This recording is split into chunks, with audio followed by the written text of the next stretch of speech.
Mga kapatid, ilang kalsada ang isinara para sa Wata Wata Festival ng San Juan. At para alamin ang mga apektadong daan, makakasama natin ang ating traffic Tito Monty Lopez na live ngayon mula sa Pinaglabanan Street sa San Juan. Tito Monty, may alternate routes ba na pwedeng daanan ng ating mga kapatid dyan? Tito Monty, hello! Good morning! Yes, ma'am, Ayan na! Nag-Brazilian dance na siya. Yes, ma'am. Namaliyak. Yes. Oo nga, yes, Maui. Eto na, team commute na walang pasok ngayon dahil Manila Day din. Aba, kaway-kaway sabay. Eto na. May pasample kami sa 1, 2, 3, go! 1. Oo, di ba? Ito mga kasama natin ang taga-Suwan. Very good, very good. Up, kanan, kanan. Kahit wala kami music, tuloy-tuloy. Eto na.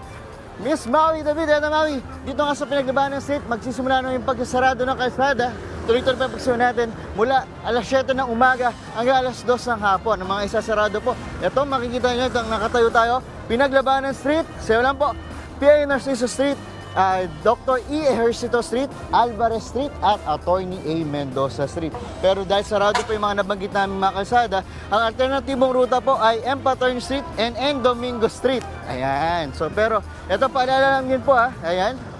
Ang dito naman po, nandito kami ngayon sa tinatawag na Basaan. So, sabi nga ni Mayor Zamora po, dito lang sa Pinagbuhatan Street, pwedeng magbasaan mula po mamayang alas 7 ng umaga hanggang alas 2 ng hapon. Again, bawal po magbasa sa labas ng Basaan Zone. Dahil ang multa, nako, malaki-laki rin, 5,000 pesos at 10 araw. O, di ba, 10 araw ka nakakulong, o malamang magbabasa kayo dun sa loob. Kaya, bawal pong pasaway at lalo na po yung mga dumadaan po sa sakyan, bawal nyo pong yugyugin at akyatin po yun. Kasi minsan, di ba, may mga nakaraan na pag may mga dumadaang jeep, ako na, biktima rin ako nun sumasampa, tapos babasain yung mga pasahero, bawal po yun. At lalo na rin pong bawal pong pumasok sa loob ng sasakyan para mambasa. Ngayon makikita nyo may mga ilang mga motor pa na pinapayagan dito, lalo na yung mga riders natin, pwede pa silang dumaan. Pero mamaya, siguro mga before 7, sabi nga yung mga nakausap natin, mga nakatalaga dito, mga traffic enforcer, maghihigpit na sila para isarado yung buong kalye ng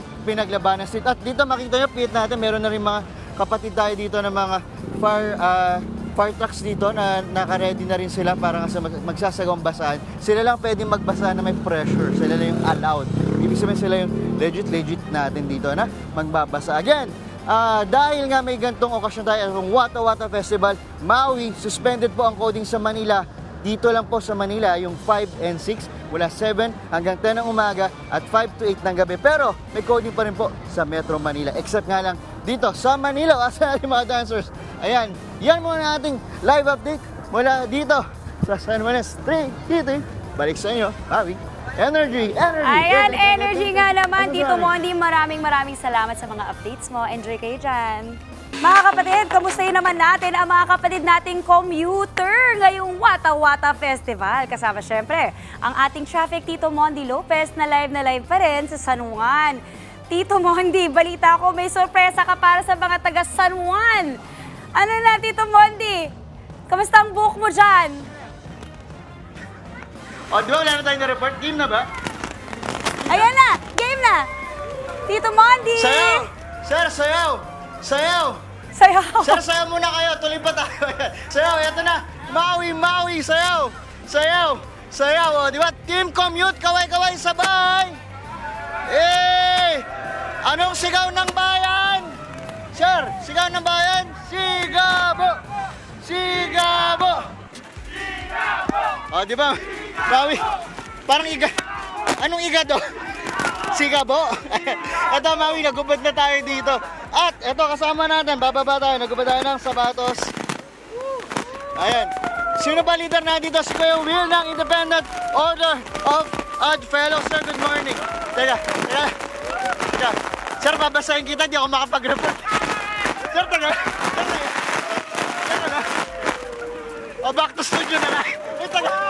Sir, teka lang. Ayan. O, teka lang, time first. Magkakatropa tayo, pinasahan niyo ako, di na ako nakapag-report Susumo ko kayo kay Mayor. Ito na, sir. Kuya Will, good morning, sir. Itong volunteer natin, na grupo natin, para po saan ito? Sir, good morning po. We are Independent Order Odd Fellows. First of all, in behalf of Independent Order of Odd Fellows, San Juan City Lodge number 2, nagpapasalamat po kami sa Address Manila Fire Rescue and Volunteer Association. Ayun po, Independent Order of Odd Fellows San Juan City Lights. Nakabase po kami sa San Juan. Yearly, sumasama po kami sa Wata Wata Festival. Kuya Will! Teka lang! Ang ano sabi. Ito, Kuya Will, ba't kailangan pa ng volunteer dito sa pagbabasa sa Wata Wata Festival?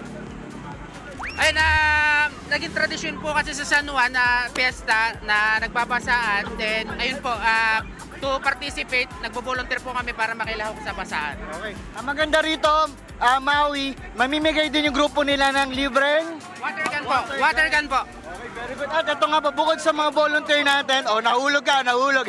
Bukod sa volunteer natin, may mga 500 police personnel na nakatalaga dito. Sir, babalikan ko kayo, sayo-sayo kayo muna. At ito, sayo lang po kayo. At ito, kasulukuyan po kami na, gaya ng nakagawin natin dito sa Good Morning Kapatid, meron kaming pa-free meals sa mga taga San Juan. Di ba? Natatakot akong basahin sila eh. Pwede ko naman sila basahin, no? Pababasahin natin sila. Ayan, huwag natin basahin. So ayan, tuloy-tuloy namin magiging libre na almusal. Kasama natin ang A to C to go. Ayan, sina Miss May, maraming salamat. Ma'am, anong ating paalmusal dito? Chow pan po, chow pan rice. Chow pan, tapos ang laman ay may pa-siomay tayo. Ma'am, pwede natin buksan? Yes po, yes May po. pa-siomay, tapos egg, di ba? Yes po. Basa ka na, busog ka pa. Very good. Ma'am, gusto niyo bang mabasa din? Opo. Ayan, pero mamaya na kasi mga yung food natin. Ma'am, sa A to C to go, marami pong salamat. Yes po. Okay, ito ba? Tuloy-tuloy yung basahan natin. At ito yung makikita nyo dito, Maui. Merong fire trucks tayo dito na 36 na naka-assign at naroon accident. So, tuloy-tuloy yung barilan natin. Masaya ba? Barilan na tayo. Tatawan nyo, di ba? Ayan muna natin live update dito. Balik sa'yo. Tito Mondi, talaga naman yung wig mo, basang-basa rin, ano? Pero nakakatuwa, ang sarap naman po ng palibreng almusal. Kaya maraming salamat, Tito Mondi Lopez. Enjoy ka dyan! Mga kapatid, Mondi Lopez po, manatiling updated sa lagay ng trapiko sa mga pinakaabalang kalsada sa Metro Manila.